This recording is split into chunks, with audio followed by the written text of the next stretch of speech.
Hello everyone, क्या हाल चाल है मेरे प्यारे प्यारे जीव जंतु। आई होप आप लोग बहुत बढ़िया रहेंगे। मैं बता दूं, मैं भी बहुत अच्छा हूं। तो मेरे प्यारे प्यारे रसगुल्लास एंड रसगुल्लीस, आई होप तुम लोग बहुत अच्छे होंगे। आपकी तबीयत पानी सब सही होगी। तो आज अपने लोग एईसी इंग्लिश सबसे पहले करने वाले हैं। और आज रात को हो सकता है तो आज रात को आपके लिए सिंगल एंट्री का भी वीडियो आएगा, अकाउंट्स का वीडियो। ठीक है। तो अभी अपने लोग करने वाले हैं बीए बीएससी बीकॉम का सबसे फेवरेट और सबसे मोस्ट इजिएस्ट चैप्टर, जिसका नाम है where the mind is without fear, जिसको लिखा गया है रविन्द्रनाथ टैगोर जी के द्वारा। हाँ, वही वही रविन्द्रनाथ टैगोर जी, जिन्होंने अपने देश का नेशनल एंथम लिखा है। बहुत सारे रविंद्र रविंद्र संगीत भी इन्होंने लिखा है। और ये बांग्लादेश के भी नेशनल एंथम इन्होंने ही लिखा है। मतलब बहुत बड़े पोइट है रविन्द्रनाथ टैगोर जी। इन्होंने ये कविता को लिखा है, where the mind is without fear. मतलब जहां पे हमारा दिमाग बिना किसी डर के रहे। अब ये कविता का मैं कंटेक्स्ट बताना चाहूंगा आप लोगों को। ये कविता रविन्द्रनाथ टैगोर जी तब लिखते हैं जब हम लोग अंग्रेज के गुलाम थे, जब हमारा देश आजाद नहीं हुआ था, जब हम लोग आजादी के होप में थे कि कब हमारा देश को आजादी मिलेगा। ये तब ये कविता को लिखे थे रविन्द्रनाथ टैगोर जी, तब ये कविता को लिखे थे कि जब हम लोग आजाद नहीं हुए थे, जब हम लोग अंग्रेज के गुलाम थे। ये होप में लिखे थे कि हमारा फ्यूचर जनरेशंस, जब हमारा देश आजाद हो जाएगा, उस समय में हमारा फ्यूचर जनरेशंस कैसा होना चाहिए, उसके अंदर क्या क्या कैपेबिलिटीज होनी चाहिए। हमारा जो अपकमिंग इंडियन यूथ है, हमारे जो फ्यूचर जनरेशंस है, उसके अंदर क्या क्या कैपेबिलिटीज होनी चाहिए। मतलब ये पोयम जो है, ये आजादी से पहले वाला पोयम है, आजादी से पहले वाला पोयम।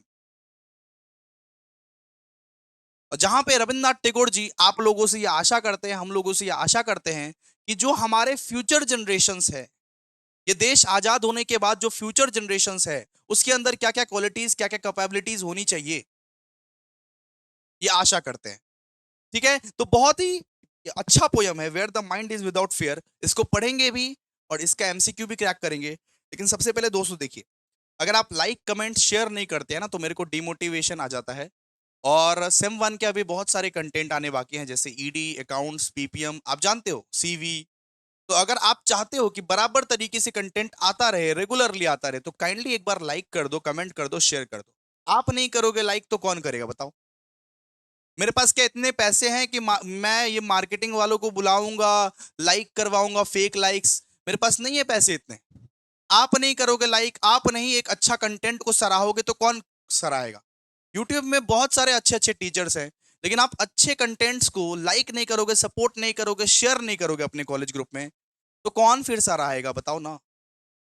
तो इसीलिए मैं डिमोटिवेट हो जाता हूं, इसीलिए आपके लिए वीडियोस कभी कभी नहीं आ पाती है, बिकॉज आप सपोर्ट ही नहीं करते। तो काइंडली रिक्वेस्ट है आप सबसे कि जितना व्यूज है उतना ही लाइक होना चाहिए। सबको ही लाइक करेगा भाई, एक टीचर को सब सपोर्ट करेगा, लाइक करेगा, कमेंट करेगा, शेयर करेगा, हाइप करेगा। ठीक है। और सबसे बड़ी बात, ये जो व्हाट्सएप ग्रुप बनाया है ना, व्हाट्सएप ग्रुप ये आपके लिए बनाया है मेरे दोस्तों। आप ही के लिए बनाया ना, किसके लिए बनाया, हम रहेंगे उस व्हाट्सएप ग्रुप में। तो काइंडली जुड़िए उस व्हाट्सएप ग्रुप से। और टेलीग्राम ग्रुप में भी जुड़िए, बिकॉज सेम टू में हम लोग व्हाट्सएप ग्रुप नहीं बनाएंगे। और आप अभी सेम वन में आए हो, पूरा का पूरा ग्रेजुएशन तुम्हारा भाई अभिषेक भैया तुम्हारे साथ खड़ा होगा। इसीलिए व्हाट्सएप ग्रुप और टेलीग्राम ग्रुप जो भी तुम्हारे लिए बना रहा हूं, उसमें जुड़ो। इंस्टाग्राम बना रहा हूं तो इंस्टाग्राम पे फॉलो करो। आपके लिए बना रहा हूं ना भाई, किसके लिए बना रहा हूं। काइंडली उसमें जुड़िए, लाभ उठाइए। बहुत बहुत सारा कंटेंट्स व्हाट्सएप ग्रुप में आता है, बहुत सारा कंटेंट्स वो टेलीग्राम ग्रुप में आता है। अभी ग्रेजुएशन का जर्नी बाकी है, 4 साल क्या करोगे, मक्खी मारोगे। तो जुड़ो व्हाट्सएप ग्रुप में। ठीक है। तो स्टार्ट करें ये poem, where the mind is without fear. तो सबसे पहले इस पोयम में हम लोग रविन्द्रनाथ टैगोर जी का इंट्रोडक्शन पढ़ेंगे, बिकॉज इससे भी एमसीक्यू आता है, खाली पोयम से ही एमसीक्यू नहीं आता है, रविन्द्रनाथ टैगोर जी के इंट्रोडक्शन से भी एमसीक्यू आएगा। तो आइए, about the poet, about the poet. सबसे पहले देखिए, रविन्द्रनाथ टैगोर जी का जो जन्म है वो 1861 को हुआ था, और इनकी मृत्यु जो है वो 1941 को हुआ था। कब हुआ था याद रखिएगा, रविन्द्रनाथ जी का जो जन्म है वो 1861 को हुआ था, और इनकी जो मृत्यु है वो 1941 को हुआ था। ठीक है। मतलब 1861 को रविन्द्रनाथ टैगोर का बर्थ हुआ था, और 1941 को ये डेथ हो गए थे। मतलब ये पता चलता है कि ये पोयम जो लिखा गया है, आजादी के पहले का पोयम लिखा गया है, आजादी के पहले का पोयम। और रविन्द्रनाथ टैगोर जी जो थे वो देवेंद्रनाथ टैगोर के यंगेस्ट सन थे। मतलब उनका उनका ये पिताजी का नाम क्या था, उनका पिताजी का नाम था देवेंद्रनाथ टैगोर। रविन्द्रनाथ टैगोर जी के पिताजी का नाम था देवेंद्रनाथ टैगोर। और ये देवेंद्रनाथ टैगोर जी जो थे ना, वो ब्रह्मो समाज के लीडर थे, ब्रह्मो समाज के लीडर थे। मतलब कि देवेंद्रनाथ, वो टैगोर जी के बेटे थे रविन्द्रनाथ टैगोर, और देवेंद्रनाथ टैगोर जी जो थे वो ब्रह्मो समाज के लीडर थे। He was educated at home, कौन? Rabindranath Tagore. And went to England at the age of 17। मतलब रविन्द्रनाथ टैगोर जो है वो पढ़ाई करने के लिए 17 साल की उम्र में, 17 साल की उम्र में इंग्लैंड चले गए। रविन्द्रनाथ टैगोर जी जो है वो पढ़ाई करने के लिए सबसे पहले 17 साल की उम्र में इंग्लैंड चले गए, लेकिन किसी भी कारणवश वो अपना एजुकेशन को कंप्लीट नहीं कर पाए। किसी कारणवश वो उधर अपना एजुकेशन को कंप्लीट नहीं कर पाए और आ गए वो अपना इंडिया ही आ गए। ठीक है, तो रविन्द्रनाथ टैगोर 17 साल की उम्र में इंग्लैंड गए थे पढ़ाई करने के लिए, लेकिन किसी कारणवश वो अपना एजुकेशन कंप्लीट नहीं कर पाए, आ गए वो इंडिया वापस। ठीक है, अब बात करते हैं कि रविन्द्रनाथ टैगोर क्या है। रविन्द्रनाथ टैगोर भैया ये पोएट भी है, ड्रामा भी करते थे, नोवेल भी लिखते थे, शॉर्ट, मतलब कि ये शॉर्ट स्टोरी भी लिखते थे। ठीक है, शॉर्ट स्टोरी भी लिखते थे, वो जर्नल्स भी लिखते थे, एसे भी लिखते थे, मतलब बहुत कुछ थे ना। वो एक म्यूजिशियंस भी थे, वो पेंटर भी थे, एक्टर भी थे, प्रोड्यूसर भी थे, बहुत कुछ। रविन्द्रनाथ टैगोर अनगिनत, वो पोएट भी थे, ड्रामा भी करते थे, नोवेल भी लिखते थे, शॉर्ट स्टोरी राइटर भी थे, ऐसे भी लिखते थे, जर्नल्स भी लिखते थे, म्यूजिशियंस भी थे, वो पेंटर भी थे, वो एक्टर भी थे, वो प्रोड्यूसर भी थे। इतना कुछ रविन्द्रनाथ टैगोर जी के अंदर टैलेंट था भाई, इतना कुछ टैलेंट था।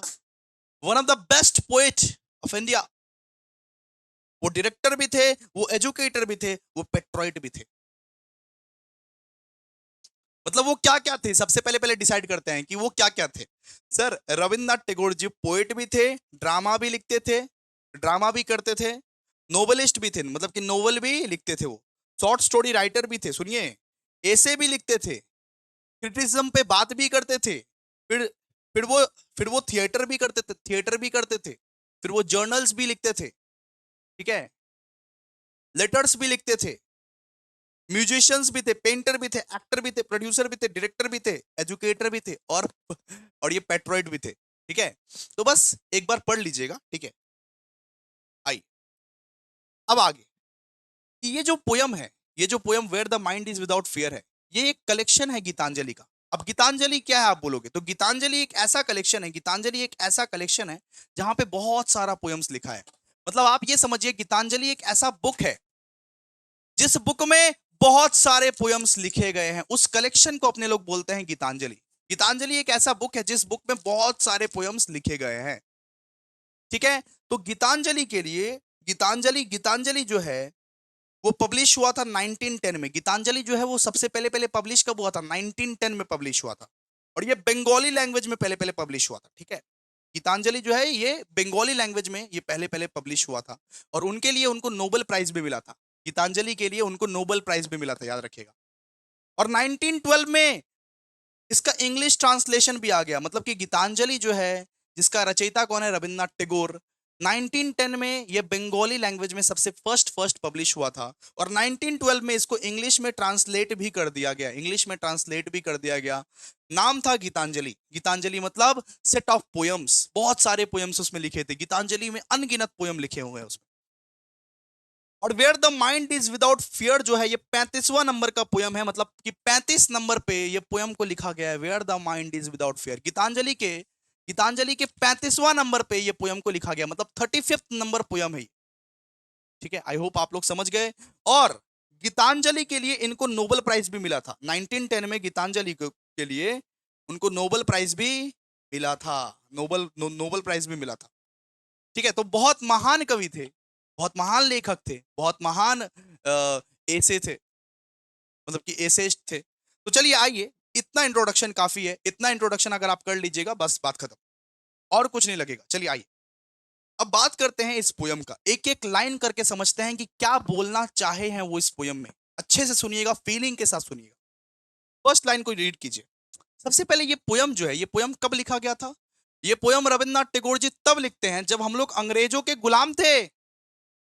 जब हम लोग अंग्रेजों के गुलाम थे तब इस पोयम को रविन्द्रनाथ टैगोर जी लिखते हैं, ये सोचते हुए कि हम लोग जब आजाद हो जाएंगे, हमारा देश जब आजाद हो जाएगा, तब हमारा फ्यूचर जनरेशंस के अंदर क्या क्या कैपेबिलिटीज, क्या क्या क्वालिटीज होना चाहिए, हमारा देश जब आजाद हो जाएगा तब हमारे फ्यूचर जनरेशन, हमारे जो यूथ है देश के, ये देश के जो नौजवान है उसके अंदर क्या क्या कैपेबिलिटीज होनी चाहिए उसका आशा रख रहे हैं।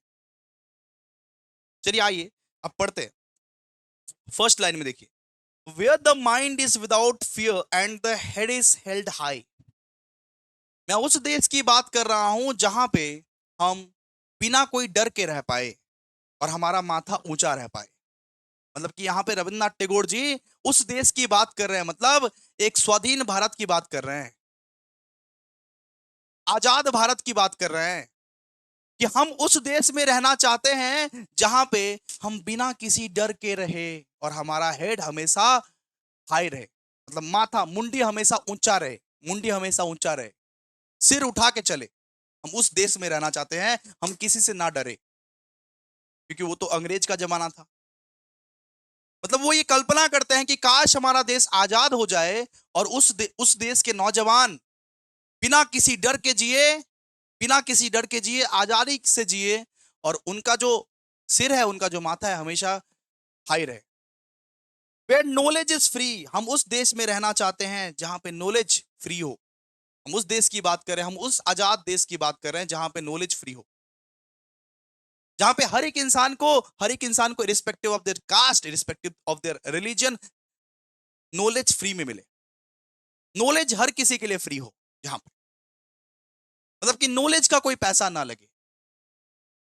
Where the world has not been broken up into fragments by narrow domestic walls, जहां पे ये दुनिया ये छोटे छोटे ये नैरो डोमेस्टिक वॉल्स में ना बिक जाए। मतलब ये नैरो डोमेस्टिक वॉल्स का मतलब क्या है कि जहां पे रिलीजन के बेसिस पर, कास्ट के बेसिस पर हम लोग अपने आप को ना बांट ले, हिंदू मुस्लिम सिख ईसाई, ये बंगाली बिहारी मराठी, ये रिलीजन के बेसिस पर, कास्ट के बेसिस पर जिस देश में हम लोग ना बटे, हम लोग सब एकजुट होके रहे।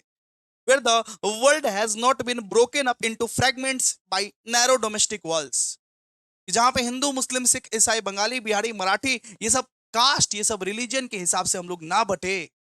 वो लिख रहे हैं ऐसा, वो लिखते हैं ऐसा कि हमें वो देश चाहिए जहां पे सब एकजुटता के साथ रहे, एकजुट बना के रहे, यूनिटी के साथ रहे, आपस में बटे नहीं, आपस में बटे नहीं, आपस में छटे नहीं। आगे पढ़िए। Where words came out from the depth of truth, जहां पे लोग हमेशा सच बोले, जहां पे लोग हमेशा सच की भाषा बोले, सच की भाषा बोले, झूठ की भाषा ना बोले, जहां पे वर्ड हमेशा ट्रुथ निकले, सत्य निकले। क्या ये देश है ऐसा? मेरे को तो नहीं लगता भाई। जैसा वो सोच रहे हैं उसका शायद 40-50% भी नहीं होगा ये देश। Where tireless striving stretches its arm towards perfection, जहां पे ये देश के नौजवान अपने हाथों से ये देश को जहां पे ये देश के नौजवान अपने हाथों से ये देश को सजा दे, अपने हाथों से ये देश को बना दे, ये देश का अपने हाथों से डेवलपमेंट करे, जहां पे ये देश के जो नौजवान है अपने ये देश को परफेक्ट बनाए अपने हाथों से। यहां पे देखो, where tireless driving stretches it arms towards perfection, जहां पे ये देश के जो नौजवान है वो अपने आर्म से, अपने हाथों से ये देश को परफेक्ट बनाए, सुंदर बनाए। ठीक है, फिर क्या दिया हुआ है? Where the clear stream of reason has not lost. आप लोग जैसे मतलब आप लोग को पता ही नहीं है कि आजकल करना क्या है, आजकल पढ़ना है कि लिखना है, क्या करना है, आप लोग को पता ही नहीं है। यहाँ पे बोला गया है कि जहां पे एक क्लियर स्ट्रीम ऑफ रीजन, जहां पे खोए ना। आप लोग को पता हो कि आप लोग को करना क्या है, बहुत लोगों को तो पता ही नहीं है कि करना क्या, लाइफ में करना क्या है। जहां पे लाइफ में क्या करना है वो आपको पता रहे, वो देश की वो कल्पना कर रहे हैं, जहां के नौजवान को, जहां के यूथ को लाइफ में क्या करना है वो पता रहे। ऐसा नहीं कि किए जा रहे हैं, पबजी पबजी खेल रहे हैं, फ्री फायर खेल रहे हैं, फ्री फायर खेल के क्या होगा, अरे पबजी खेल के क्या होगा? वो चीज करो जिससे कुछ ना कुछ इस देश का प्रगति कर पाओ।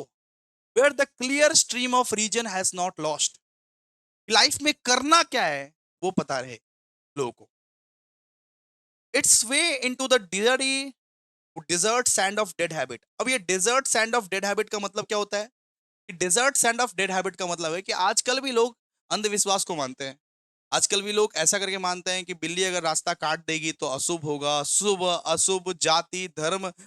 अगर मान लो कि कोई कोई मान लो कि चमाड़ हो लोहाड़ हो, बोलता है कि हम तुमको छुएंगे नहीं, तो वो सब सारा देश ना रहे, आगे बढ़े हम ये सब सारा थॉट से हम लोग आगे बढ़े कि तुम मतलब लोहाड़ हो, तुम ये चमाड़ हो, तुम बनिया हो, तुम मतलब ये छोटा छोटा जात का हो। वो सब आलतू फालतू ये थॉट ना रखे, अंधविश्वास ना रखे। मतलब dreary desert sand of dead habit का मतलब है कि अंधविश्वास ना रखे। जहां पे अंधविश्वास ना हो, विश्वास सही चीज है लेकिन अंधविश्वास गलत चीज है भाई। कि बिल्ली ने रास्ता काट दिया, अब एग्जाम देने नहीं जाएंगे मम्मी, वो सब चीज ना हो। गाइस अगर समझ में आ रहा ना, काइंडली एक बार लाइक कर दो, कमेंट कर दो, शेयर कर दो, रविन्द्रनाथ टैगोर जी के द्वारा, रविन्द्रनाथ टैगोर जी के लिए। ठीक है, आई फिर यहां बोला है कि where the mind is led forward by thee into ever widening thought and action. जहां पे हमारा माइंड इस बात के लिए सिर्फ काम करे कि जो कुछ भी हम सोचे वो कर दिखाए। आप लोग जिंदगी में खाली देखते हो, खाली सोचते रहते हो कहाँ करें कहाँ करें कहाँ करें कहाँ करें लाइफ में। ये सब करके कुछ नहीं होगा, खाली सोचो मत, करो भी। बहुत लोग सोचते हैं कि सीए कर लेंगे, सीएस कर लेंगे, सीएमए कर लेंगे, ये कर लेंगे, वो कर लेंगे। अरे सोचने से क्या होगा भाई साहब, करो भी। जहां पे अपना माइंड इस बात पे काम चले कि खाली मतलब कि सोचो भी, और जो सोचो वो करके दिखाओ। जो भी सोचो वो करके दिखाओ। Where the mind is let forward by thee into ever widening thought and action. जो भी सोचो वो करके दिखाओ। Into that heaven of freedom. वो ऐसा बोलते हैं कि फ्रीडम के बाद हमें ऐसा ही देश चाहिए, फ्रीडम के बाद हमें ऐसा ही स्वर्ग चाहिए। अपने देश को वो स्वर्ग बताए हैं कि आजादी के बाद हमें एक ऐसा ही देश चाहिए है भगवान। फिर ऐसे करके बोले my my my father let my country awake. Rabindranath Tagore ji my father किसको बोल रहे हैं? माई फादर का मतलब होता है गॉड। हे भगवान, मेरी कंट्री को सद्बुद्धि दो, जगाओ, जगाओ मेरी कंट्री को, जगाओ मेरे कंट्री के नौजवानों को कि ऐसा कंट्री बने, ऐसा देश बने। इस तरीके से ये पोएम को एंड करते हैं। बहुत ही खूबसूरत सा पोएम है। तो चलिए अब ये समरी का बात आ गया, समरी का बात कि छोटा में समझा देते हैं आप लोगों को क्या क्या मतलब बोलना चाहे। ठीक है, तो यहाँ पे रविन्द्रनाथ टैगोर जी सबसे पहले पहले बोलते हैं कि हम एक ऐसा देश में रहना चाहते हैं जहाँ पे हमारा माइंड जो है बिना किसी डर के रहे, और हमारा मुंडी जो है हमेशा ऊपर रहे, ऊंचा रहे, हमारा सिर हमेशा ऊंचा रहे। जहाँ पे नॉलेज फ्री में मिले, मतलब नॉलेज के लिए कोई कास्ट, कोई धर्म, कोई रिलीजन, कोई रीजन ना देखा जाए, अमीर गरीब ना देखा जाए, सबको नॉलेज फ्री में मिले। Where the world has not been broken up into fragments by narrow domestic wall। जहां पे ये दुनिया ये छोटे छोटे जाति धर्मों में ना बटे। जहां पे ये कंट्री, जहां पे ये इंडिया अपने छोटे छोटे ये जाति धर्मों में ना बटे कि हम हिंदू हैं, मुस्लिम है, सिख है, ईसाई है। जहां पे ये इंडियन बन के रहे, यूनिटी बना के रहे, वो देश वो चाहते हैं। Where words come out from the depth of truth. जहां पे सब सच बोले। Where tireless striving stretches it arm toward perfection. जहां पे इस देश के नौजवान, इस देश के जो यूथ हैं, वो इस देश को परफेक्ट परफेक्ट बनाने के लिए प्रयास करें, अपने हाथों से परफेक्ट बनाए इस देश को। Where the clear stream of reason has not lost. जहां पे ये काम करना क्यों है, ये काम क्यों कर रहे हो, वो तुमको पता रहे। कि बच्चे लोग आजकल पबजी खेलते हैं, फ्री फायर खेलते हैं, उनको क्यों करना है, पबजी क्यों खेलना है, रीजन क्या है इसका, रीजन आप लोग को पता नहीं है। जहां पे हर एक चीज का तुमको रीजन पता रहे कि ये काम क्यों कर रहे हो भाई। Its way into the dairy desert sand of dead habit. क्या तुम ये काम अंधविश्वास के चक्कर में कर रहे हो कि मम्मी ने बोला है कि अगर हम नींबू अगर नहीं टानेंगे तो अशुभ अशुभ होगा। शुभ अशुभ जहां पे ना हो, अंधविश्वास जहां पे ना माना जाए, जहां पे अंधविश्वास शुभ अशुभ ये सब ना देखा जाए, सिर्फ अपनी मेहनत को देखा जाए, वो देश वो चाहते हैं, वो देश वो चाहते हैं। Where the mind is led forward into the ever widening thought and action। जहां पे माइंड हमारा सिर्फ इसके लिए काम करे कि जो कुछ भी हम सोचे, जो इस देश के बारे में सोचे, जो कुछ करने के बारे में सोचे, वो करके दिखाए। आजकल बच्चे लोग बहुत कुछ सोचते रहते हैं कि ये करेंगे वो करेंगे, बहुत कुछ करेंगे लेकिन कुछ कर नहीं पाते हैं। तो जहां पे हम सोचे भी और करे भी, into the haven of freedom my father let my country awake. वो बोले हैं कि फ्रीडम के बाद मतलब आजादी के बाद हमें ऐसा ही कंट्री चाहिए, वो कंट्री स्वर्ग बन जाए। हेवन का मतलब क्या है? वो कंट्री स्वर्ग बन जाए। फिर वो माई फादर बोल के ये भगवान को याद करते हैं, मतलब गॉड को याद करते हैं वो, कि हे भगवान मेरी कंट्री को सद्बुद्धि देना, हे भगवान मेरी कंट्री को बचाओ, अवेक कराओ, उसके युद्ध को जगाओ। ठीक है, और ये पोयम को एंड कर देते हैं। ठीक है, अब आइए एमसीक्यू। एमसीक्यू गाइस, एक बार अगर आपको बहुत अच्छा लगा ना, बहुत समझ में आया, तो एक बार जरूर कमेंट कीजिए। ना प्लीज, एक बार कमेंट तो बनता है। कमेंट करो, लाइक करो, शेयर करो, कमेंट सबको करना है। ठीक है, आइए आइए एमसीक्यूज। आपको पता है हम आपके लिए 500 एमसीक्यू का मैराथन लेने वाले हैं। हम आपके लिए सीवी का, ईएनवीएस का, अकाउंट्स, ईडी, पीपीएम, सबका सारा सब्जेक्ट पढ़ाने वाले हैं। तो इसके लिए भाई लाइक कर, कमेंट कर, शेयर कर। ठीक है, तो आ जाओ एमसीक्यू। सब कोई व्हाट्सएप ग्रुप में और टेलीग्राम ग्रुप में जुड़ के रहेगा, बहुत कुछ कंटेंट आने वाला है। 9 SGP तुमको दिलवा के रहेंगे इस बार, देखो ना तुम। आओ। So the poem where the mind is without fear was originally composed is, मतलब कि where the mind is without fear जो है ना, ये बंगाली लैंग्वेज में कंपोज हुआ था। बंगाली, इसका आंसर हो जाएगा बंगाली। ठीक है, फिर number 2, the poem where the mind is without fear has been taken from the famous collection of the poem Gitanjali. तो where the mind is without fear जो है वो गीतांजलि का हिस्सा है, गीतांजलि का। ठीक है, फिर थर्ड, फिर फिर थर्ड ये poem where the mind is without fear has been composed by Rabindranath Tagore. इसको किसने कंपोज किया? रविंद्रनाथ टैगोर जी ने कंपोज किया है। ठीक है, in the poem where the mind is without fear the country is imagine as heavenly.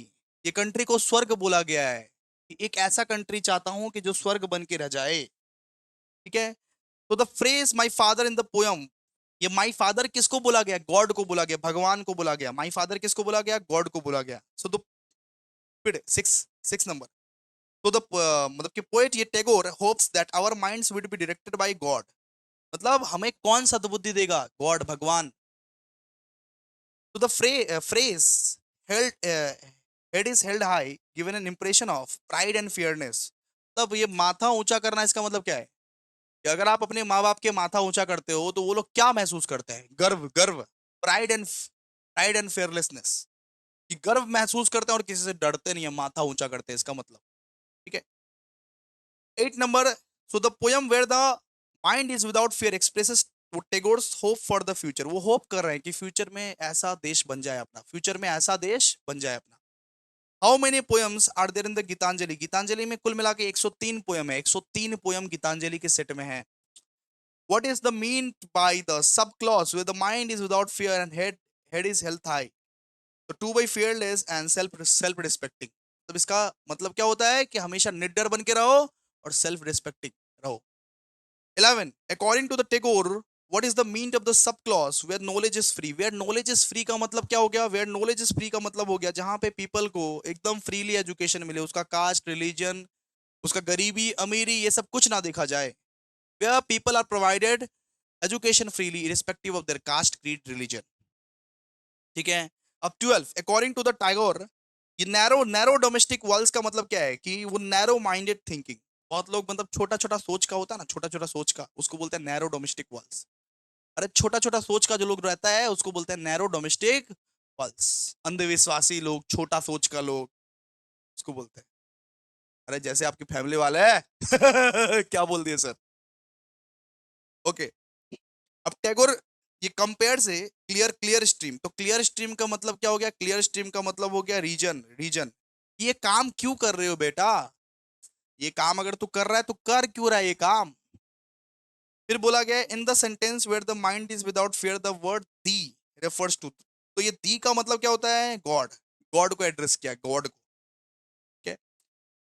Narrow domestic walls means, narrow domestic walls का मतलब क्या है? सोशल प्रिजुडिस, मतलब कि सोसाइटी के चक्कर में आप अंधविश्वास को मान रहे हो, सोसाइटी के चक्कर में आप अंधविश्वास को मान रहे हो।